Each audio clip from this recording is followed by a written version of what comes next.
O Concello da Pobra, a través da Concellería de Igualdade, terá un punto lila durante as festas do Nazareno para tratar de previr agresións sexuais e condutas machistas. O espazo violeta estará situado na Praza Alcalde Segundo Durán, en horario de ocio nocturno.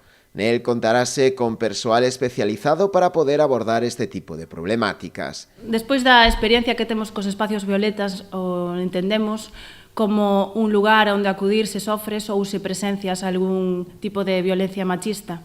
E para iso, tamén nese espazo hai unha persoa, unha psicóloga, unha persoa que pode prestar axuda profesional nos primeiros momentos e logo trasladarlle a esa muller que sufreu esa agresión aos distintos equipos, a sesan de emerxencias sanitarias, Garda Civil, Policía Local ou o que fose necesario. Pero tamén entendemos o espacio violeta como un punto donde sensibilizar e informar a todas as mulleres que se podan achegar. No espazo violeta repartiránse pulseiras e abanicos, folletos informativos e mochilas, e haberá tamén un fotocall e actividades de divulgación, entre outras. Nesta ocasión vanse repartir pulseiras co hashtag a Pobra contra a violencia machista.